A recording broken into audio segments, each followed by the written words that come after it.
Բուրըն ծափահարություններ Տեր Հիսուսին, եղբայրներ եւ քույրեր, սա մեծ հնարավորություն է, որ Աստված է մեզ տալիս, որպեսզի իր հիանալի ներկայության մեջ այստեղ հավաքվենք եւ մենք չենք կարող այն ուղղակի վատնել։ Սա յուրահատուկ հնարավորություն է։ Նա այսօր մեզ հետ խոսելու է Աստծո խոսքի միջոցով։ Կապ չունի թե դուք ինչ եք ուզում լսել, այլ թե ինչ է Աստված ուզում խոսել ձեր սրտին եւ կառչել նրանից, ինչ նա է մեզ հայտնում։ Դա այն չէ, ինչ որ հովիվն է քորոզում, բայց այն է, ինչ դուք եք հոգով հասկանում եւ այդ զորությամբ դուք կգտնեք ձեր խնդիրների լուծումները եւ հետո երբ ժամանակը գա աղոթելու ձեր սիրտը պարուրեք Տիրոջմով աղոթելիս արեք դա ձեր սրտի խորքից ձեր մտքով եւ հոգով այսօր բոլոր տառապանքների վերջը տալու ենք այսօրվանից ամբողջական ապաքինման ճանապարհ ենք ընկնելու երբ ամուր կարչեք ձեր դիրքից Հիսուս Քրիստոսի մեջ մեր Տեր ու Փրկչից եւ վերցնեք ձեր հոգին փնտրելու հնարավորությունը թույլ տվեք այժմ հոգին փնտրի ձեզ եւ ցույց տա այն կետերը, որտեղ սխալներ կան ձեր կյանքում, որովհետեւ այնտեղ, որտեղ չարի ներգործությունը կա եւ ձեր կյանքում չարի գործը կա, մտքի խաղաղություն չկա, Աստծո հոգու հետ կապ չկա, բայց երբ Սուրբ Հոգին գործում է, մենք հաստատուն ենք եւ մենք կաղոթենք ու այդպես էլ կլինի։ Այսպիսի ծառայությունները հենց այդ փոփոխության նպատակն ունեն, փոխելու մեր ամբողջ կյանքը, վարքը, մեր Աստծո խոսքը լսելու ձևը եւ այն գործածության մեջ դնելը եւ Աստված այսօր այստեղ է Հիսուսի անունով մեզ օրհնելու համար եւ մենք չենք մերժելու այն ինչ նա է մեզ խոստացել նա կատարելու է իր խոստումները քանի որ այդ խոստումներից ամեն մեկը Հիսուս Քրիստոսով է եւ մեզ համար է եւ մենք իսկապես հավատում ենք Աստծո զորությանը այդ խոստումները երբեք մեզ չեն ձախողում երբեք Աստված կատարում է դրանք ինչպես անցյալում է արել երբ դեռ Հիսուսն էր ծառայում երբ Պողոս առաքյալն էր ծառայում եւ երբ ցանկացած Աստծո կին կամ տղամարդ ծառայում է եթե մի օր Աստված ձեզ օգտագործի ձեր իսկ կյանքում կամ աշխատավայրում կամ ծանոթների շրջապատում կամ ընկերոջ համար ում դուք սիրում եք եւ ուզում եք օրհնել եւ դուք զգում եք այդ համոզմունքը եւ Տիրոջ օծությունը կարող եք ճիշտ դիրք բռնել եւ հաստատուն մնալ եւ շատ քաջ եղեք ձեր մտքի եղածով Աստված օրհնություն ունի ձեզ առաջարկելու եւ մի սպասեք շատ երկար որովհետեւ երբ Աստված խոսում է ձեզ հետ նա ասում է որ արդեն ժամանակն է վերցրու դրանք մեզ միայն մի բան է պակասում որոշում կայացնելը ներսում որոշելը ես պատրաստվում եմ հաղթահարել այս իրավիճակը փոխելու եմ եւ Աստված ասում է գնա դրա հետևից զավակս գնա եւ կհաղթահարես Հիսուս Քրիստոսի անունով երբեք մի ընդունեք չարից ցանկացած սուտ երբեք մի ընդունեք նրա գայթակղություններից եւ ոչ մի բան Աստված լավ գործ է սկսել ուստի մի խառնվեք այլ համագործակցեք Տիրոջ հետ այն պահին երբ նա խոսում է ձեզ հետ եթե ինքներդ ձեզ թաքցնեք կամ չնկատելու տակ դա ձեր կյանքի ամենավատ բանը կլինի դուք ուղղակի կստորագրեք ձեր պարտությունը դուք սատանային կտակ փաստաբանի արտոնությունները դուք կարող եք իմ կյանքում գործել եւ ինձ ձանձրացնել անել ինձ հետ այն ինչ ուզում եք բայց ես կասեմ ես ոչ մի գործ չեմ ուզում Աստծո հետ ունենալ երբևէ չասեք նման բան երբևէ չանեք այդպես երբեք Աստված մեր հայրն է Աստված սեր է լույս է բարություն կարեկցանք Աստված ամեն ինչ է, ինչի կարիքը մենք ունենք մեր ամբողջ կյանքի ընթացքում։ Կարդանք Հովհաննես 3:16-ը, որովհետև Աստված այնպես սիրեց աշխարհը, որ իր միածին որդին տվավ, որ ամեն նրան հավատացողը չկորչի, այլ հավիտենական կյանք ունենա։ Միտքը այստեղ հետևյալն է. Աստված այնպես սիրեց աշխարհը, որ որոշում կայացրեց մեզ համար։ Աստծո նվերները առանց ափսոսանքի են։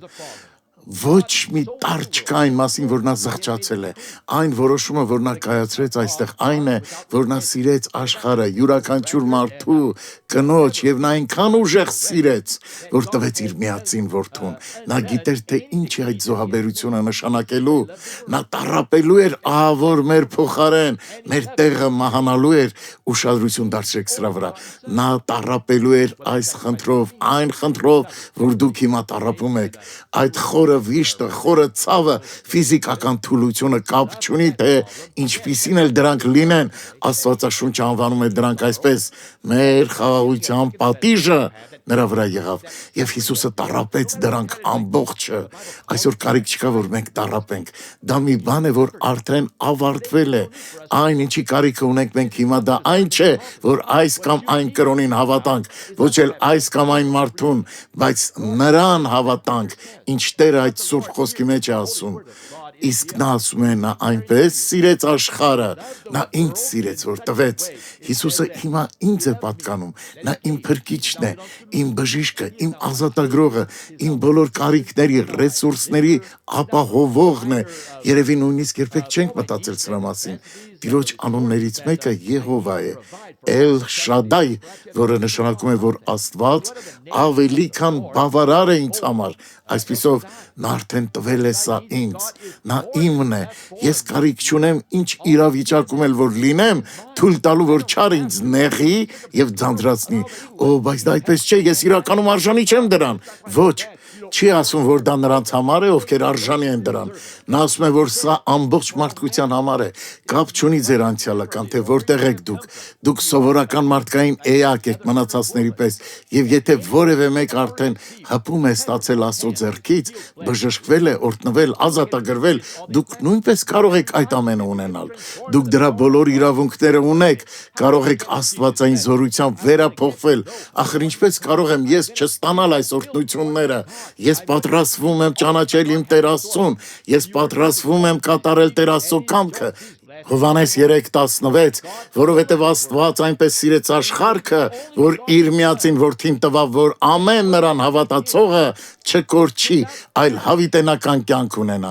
Այս հավիտենական կյանքը կարող է լուծել մեր կրունկի ցավի խնդիրը, որ մեզ նույնիսկ ստիպում է հենակով քայլել, բայց դա կապ չունի, տարբերություն չկա, կապ ունի միայն արդյոք դուք հավիտենական կյանք կունենաք, այսօր ձեր կյանքում ճշմարիտ եւ իրական նորոգում է լինելու։ Օ իմ մեջքն է դոկտոր Սուարես, կապ չունի թե ինչ է, Աստված ասում է, որ դուք ամբողջովին բժշկվելու եք։ Խնդիրը իմ հոգու մեջ է, իմ զգացմունքների, ես հուսահատված եմ, ես ամուսնացել եմ, սխալ մարդու հետ եմ ամուսնացել։ Ով է ձեզ դա ասել։ Դուք թույլ եք տվել չարը ներս մտնի։ Բարեկամներս, եկեք Տիրոջը հավատանք եւ կարչենք նրանից, ինչ Աստված ասում է մեզ։ Եկեք բացենք Ամովս մարգարեի 9:11 խոսքը։ Դավիթի կյանքից հեռանալուց հետո նրա որդին Սողոմոնը լքեց Աստծուն իր կյանքի վերջում։ Նա ամուսնացավ այդ բոլոր օտար կանանց հետ եւ սխալ գործերի մեջ մտավ։ Եվ հետո Դավթի թոռը Ռոբովամը իր անխելքությամբ թույլ տվեց, որ թագավորությունը սկզբից բաժանվի երկու մասի եւ հետո եկան մնացած բոլոր վատ թագավորները, իսկ հետո ամբողջությամբ գերեվարվեցին, բայց քանի որ Տեր Աստված սիրեց աշխարհը եւ սիրեց այնքան շատ, այսպես է գրված, Ամովս 9:11 Այն օրը պիտի կանգնեցնեմ Դավթի ընկած խորանը, Աստծո ներկայությունը, որը նրան ստիպում է կանգնել, պայքարել, հաղթել թշնամիների դեմ, արդեն մեծացել է Հիսուս Քրիստոսի այս եկեղեցում, այս հավատը Հիսուս Քրիստոսում, Դավիթ թագավորը նման էր այն ավետաբերին, ով ասաց, թե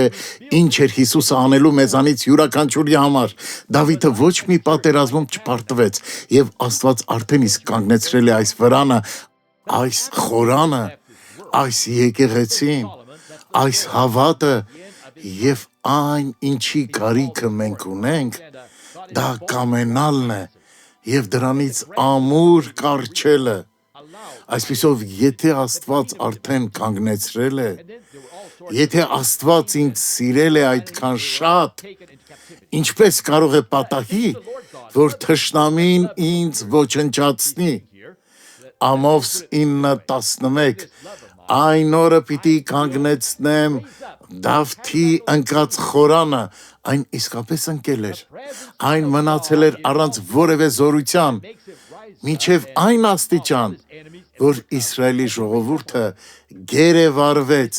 Ամովս 9:11 եւ պիտի նորոգեմ նրա պատրվածքները։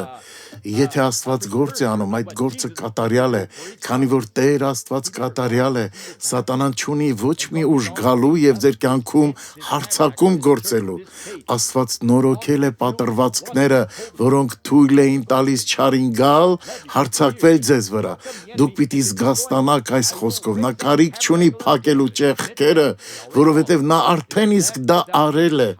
Մենք ուղղակի կարիք ունենք կարճելու դրանից։ Լսեք ուշադիր, չար չար ոգիներ, Հիսուս Քրիստոսի անունով դուրս եկեք իմ կյանքից։ Դուք ինձ պահել եք սակավության սահմանների մեջ, ծայրահեղ աղքատության մեջ, շփոթմունքի, գայթակղության, սխալի, մեղքի, չարության մեջ։ Ես հիմա հրամայում եմ ձեզ Տեր Հիսուսի անունով, այն ճեղքերը, որ նա օգտագործում էր, հիմա Տեր Հիսուսը նորոգել է։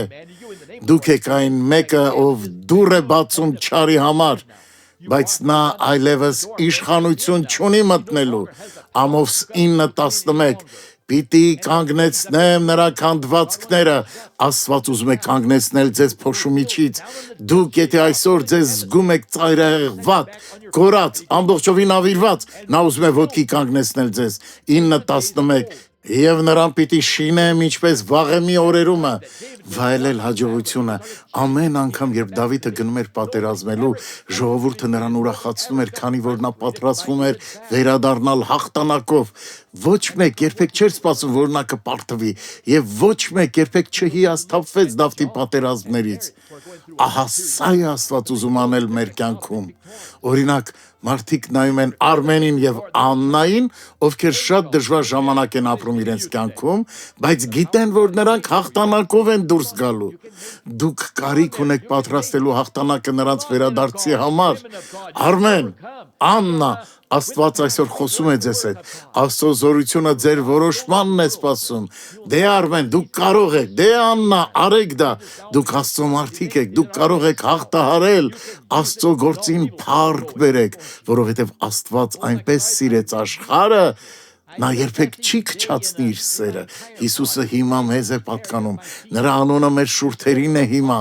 եւ մենք կարող ենք օգտագործել այն հիմա եւ չարը ստիպված կլինի հեռանալ Տեր Հիսուսի անունով։ Օ դոկտոր Սուարես, ես իմ ամբողջ մարմնի համար օրհնության կարիք ունեմ, հատկապես ոտքիս թաթի հատվածում։ Դոկտոր Սուարես, ես այն մարդն եմ, ով խնդիր ունի ոտքի թաթի,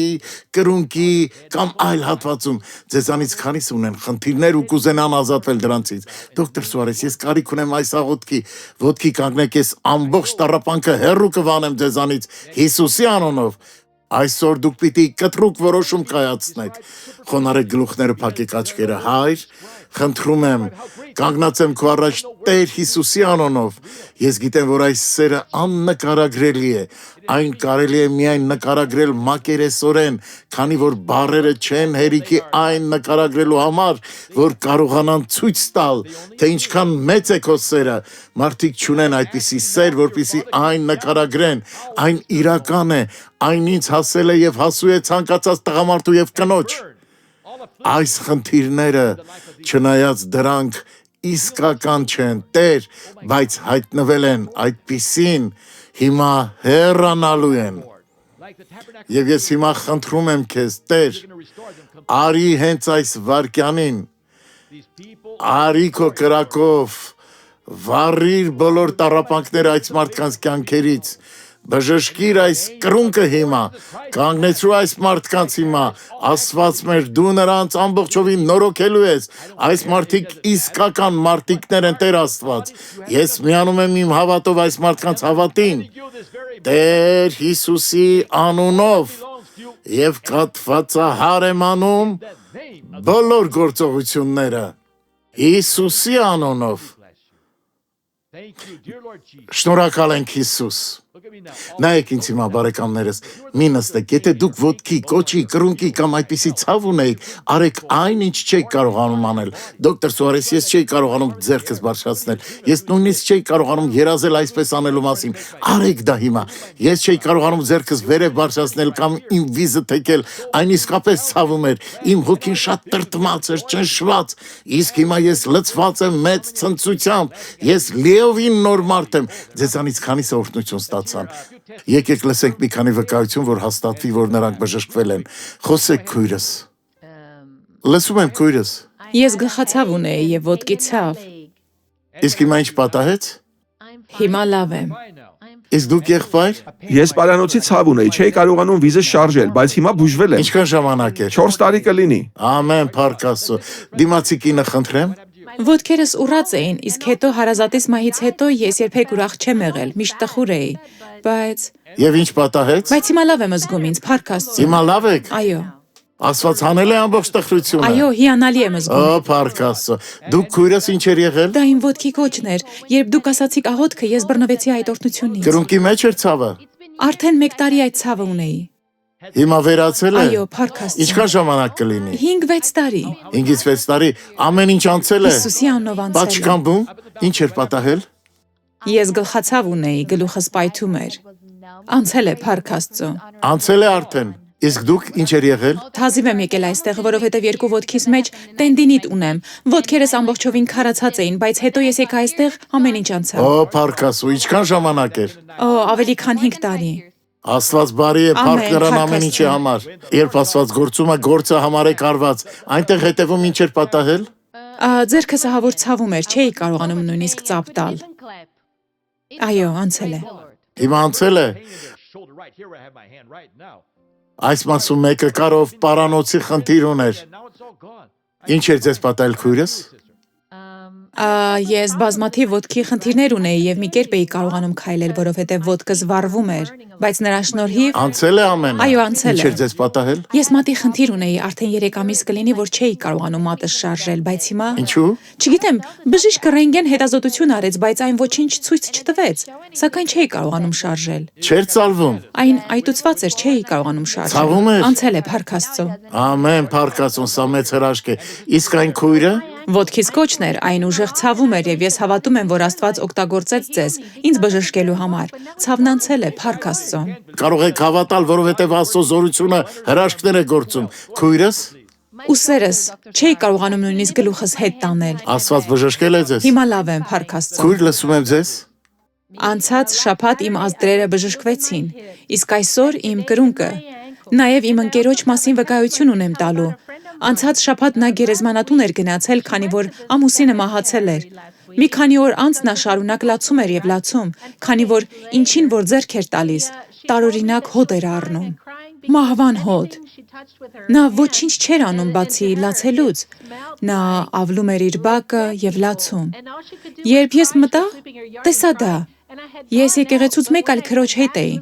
Նա մեզ կանչել էր, որպեսզի գնանք եւ հասկանանք, թե դա ինչ հոտ է, որովհետեւ նա արդեն տանել չէր կարողանում այդ հոտը։ Այսպիսով մենք մտանք ներս, ասացինք. «Ոչ մի վատ հոտ չկա այստեղ, ոչ»։ Ես սուրճի հոտ էի միայն առնում, նա ասաց. «Ոչ, դա մեռած մարդկանց հոտ է»։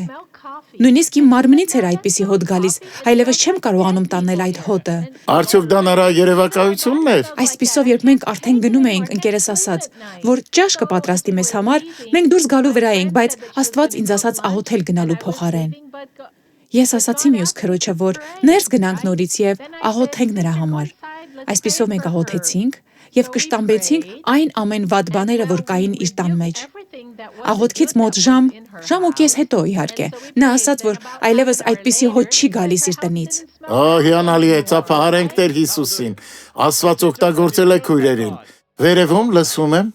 Ուժեղ ցավեր ունեի ձեռքիս հատվածում եւ այն նույնիսկ քարանում էր։ Ես այսպես բռնում էի դրամապանակս եւ այն վայր էր ընկնում ձեռքից։ Հիմա անցել է։ Այո, անցել է։ Իսկ դուք քույրի ինչ էր ձեզ պատահել։ Ինչ։ Ես այս հատվածում ցավեր ունեի, ունակ չէի այսպես շրջվել։ Հիմա կարողանում եք թքվել։ Այո, անցել է։ Այնտեղ արջևում ինչ էր պատահել։ Աչքերի ցավ ունեի, անցել է։ Վերացել է։ Իսկ դուք քույրս։ Ձախ կրունկի ուժեղ ցավեր ունեի, ոտքիս տակը վառվում էր։ Դա իմ ոտքի պատճառով էր, քանի որ երբ ես նստում էի, հետո վեր կենում, չէի կարողանում քայլել, բայց անցել է։ Աստված հրաշքներ է գործում, նշաններ ցույց տալիս մեր մեջ։ Իսկ դուք քույրս ինչ էր պատահել։ Հովիվ, քանի որ Աստված ձեզ օգտագործեց խոսելու մարմնի ցավերի մասին, ասեմ, որ ես ուսուցիչ եմ եւ ամբողջ օրը ոտքի վրա եմ անցկացնում։ Ես երեխաների հետ եմ աշխատում։ Այսպիսով շատ անգամներ ես ստիպված եմ լինում աստիճաններով բարձրանալ եւ իջնել նրանց հետ։ Եվ քանի որ չափազանց շոկ է եւ մեծ քանակությամբ ջուր եմ խմում, Աստված բժշկեց իմ մարմնի ցավերը, ոտքիս ցավերը, որովհետեւ շատ ցավեր ունեի։ Ես հիմա նորոգված եմ զգում ինձ։ Հալելույա։ Ես երկուշաբթի օրվանից աշխատանքի վերադառնալու լիովին պատրաստ եմ։ Ամեն։ Կարմիր զգեստով քույրը, լսում ենք ձեզ։ Իմ ձախ ծունկը արդեն 3 շաբաթ կլինի, որ անընդմեջ ցավում է։ Կարծես մեջը մի փունջ միջատ լինի։ Այն ուժեղ ցավում է, բայց հիմա փառք Տիրոջը անցել է։ Ամեն, փառք Աստծուն։ Ձեզ հետ ինչ էր պատահել։ Ինձ հետ։ Այո։ Ես ուժգին թևի ցավ ունեի, նույնիսկ ձեռքերով ունակ չէի ծափ տալ, բայց Փառք Աստծո անցել է։ Ամեն Փառք Աստծուն, մենք չլսեցինք մեկին, ով պարանոցի ցավ ուներ։ Միգուցե սխալվում եմ, բայց Աստված խոսեց ինձ հետ, որ հենց այդ մասում է նա։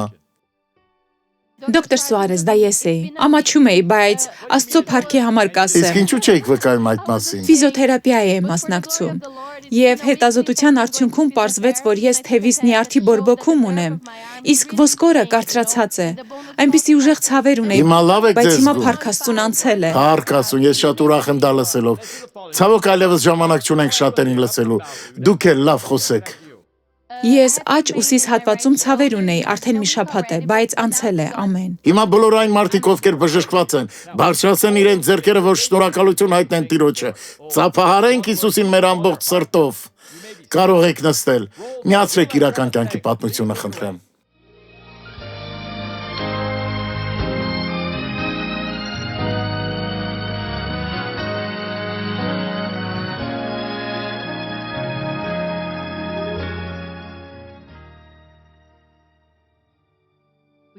Մենք շատ էինք տառապում, ես մոտ 14 տարի անցկացրել եմ սպիրիտուալիզմի մեջ։ Իմ ցանկությամբ չէ, որ այնտեղ էի։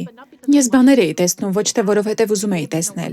Դրանք ուղղակի պատահում էին։ Մենք փայտե խրճիթ ունեինք։ Այն իսկապես շատ ցածր էր։ Բոլորս ստիպված էինք այնտեղ բնակվել, եւ առաստաղը իսկապես վատն էր։ Անձրևի ժամանակ բոլորս թրջվում էինք։ Ապրում էինք առնետներով լի տանը։ Այնտեղ կային առնետներ, խավարասերներ։ Մենք նույնիսկ ուտելու բան չունեինք։ 1991 թվականին Անտոնյան միացրեց հեռուստացույցը։ Ես այդ մարդուն տեսա խոսելիս 1991 թվականին, նա խոսում էր մարդու մասին, ով դիվահար էր։ Նա կինոթատրոնի նստարաններն էր պոկում, եւ ես կանգնեցի հեռուստացույցի առջև եւ տեսա, թե ինչպես է այդ մարդը խոսում։ Նա պատմում էր այն հոգեվոր պատի մասին, որ այդ մարդն էր ստեղծել։ Այդ մարդը գլուխը տալիս էր պատով, հետո մի քիչ հետ գնում, կարծես մի ուժ կար, որ խանգարում էր նրան գնալ դոկտոր Սուարեսի մոտ։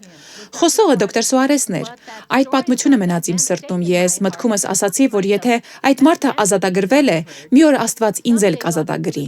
Բայց ժամանակը անցնում էր եւ այն ժամին, որ նա հաղորդում էր, ես աշխատանքի էի լինում։ Բայց հետո 1998 թվականին ես նրան նորից տեսա հեռուստացույցով։ Նա այդ ժամանակ մանանայի մասին էր խոսում։ Երբ տեսա նրան, մտածեցի, որ տեսել եմ այս մարդուն նախկինում, 1991 թվականին, հոգևոր ազատագրման մասին խոսելիս։ Եվ գիտեք, այդ ուղերձը դեռ իմ սրտում էր։ Այսպիսով ես սկսեցի դիտել նրա հաղորդումները օրվա ընթացքում հեռուստացույցով։ Եվ ես մի կնոջ տեսա, նրա ոտքը այտուցված էր, եւ նա սկսեց ուրախությամբ թռչկոտել։ Եվ նա երկար լացում էր եկեղեցում կանգնած։ Ես նույնիսկ չգիտեի, թե որտեղ է այդ եկեղեցին, բայց ես տանից դիտելով նույնպես լացում էի, որովհետև ես Աստծուն խնդրել էի բուժել իմ ստամոքսի քաղցկեղը։ Երբ ես սրտումս թեթևություն զգացի, սկսեցի լացել եւ ասել. ես բժշկված եմ։ Անտոնիային զարմացրեց քաղցկեղից բուժվելը, եւ նա Քրիստոսի հետ կայունացրեց հարաբերությունները։ Նա նաեւ ազատագրվեց այն ճնշվածությունից, որ զգում էր։ Նա որոշեց դառնալ հավատի հանդեսի հովանավոր։ 2000 թվականին դարձա հովանավոր եւ Աստված սկսեց օրհնել ինձ։ Որոշեցի ոչ թե բարգավաճել, այլ ուրիշներին օգնել, որ շահվեն Աստծո թագավորության մեջ։ Հետո շատ պատահաբար Անտոնիան ընտանեկան ժառանգություն ստացավ։ 2001 թվականին 2 կտոր հող առա։ Աստված ինձ այնպես օրհնեց, որ կարողացա գնել դրանք հովանավոր դառնալուց հետո։ Այսպիսով մենք հիմա քաղաքում տեղ ունենք, տուն ունենք, սեփականություն։ Այն տունը, որտեղ նրանք ապրում են, գեղեցիկ է։ Կան բազմաթիվ սենյակներ, ավտոտնակ, սառնարանը լի ուտելիքներով։ Այսօր մեր կյանքը իսկական օրհնություն է։ Այսօր մենք կարող ենք միայն շնորհակալություն հայտնել Աստծուն, որովհետև մենք բոլորս առողջ ենք եւ ինչ որ ունենք, Աստված է մեզ տալիս։ Բացի ֆինանսական եւ նյութական օրհնություններից, Անտոնիան իր էմոցիոնալ կյանքում նույնպես օրհնվել է։ Նա եւ իր կողակիցը որոշեցին իրենց միությունը պաշտոնապես դարձնել։ 12 տարի ապրել եմ նրա հետ եւ հետո 2006 թվականին մենք որոշեցինք միասին ամուսնանալ։ Այսպիսով մենք գնացինք ԶԱԳՍ։ Օրը նշանակեցինք եւ ամուսնացանք։ Կիրակի օրը մենք գնացինք եկեղեցի եւ օծեցինք մեր մատանիները։ Ես իսկապես ուրախ եմ Աստծո մեջ լինելու համար։ Ես եւ իմ ընտանիքը հիմա Տիրոջն ենք ծառայում։ Սա այնքան գեղեցիկ է, բարեկամներս։ Հիսուսով միշտ էլ գեղեցիկ պատմություններ են լինում եւ վերջը միշտ էլ հիանալի է։ Իսկ հիմա խնդրում եմ ոտքի կանգնեք, կուզենայի աղոթել ձեզ հետ եւ նրանք ովքեր տանն են թող նույնը անեն։ Սա շատ կարեւոր պահ է մեր ծառայության մեջ։ Խոնարհեք ձեր գլուխները, փակեք աչքերը, Հայր, ես ուզում եմ այս բոլոր մարդկանց հետ աղոթել, ովքեր ազատագրման կարիք ունեն, ովքեր կարիքի մեջ են, ովքեր բժշկության կարիք ունեն, իրենց խնդիրների լուծումն են փնտրում։ Հայր, ես պատրաստվում եմ օգտագործել քո տված իշխանությունը, որպեսզի օրհնեմ յուրաքանչյուրին Տեր Հիսուսի անունով։ Հրամայում եմ քեզ սատանա, վերցրու այն ինչ քեզ է պատկանում, դուրս արի հենց այս վայրկյանին Տեր Հիսուսի անունով։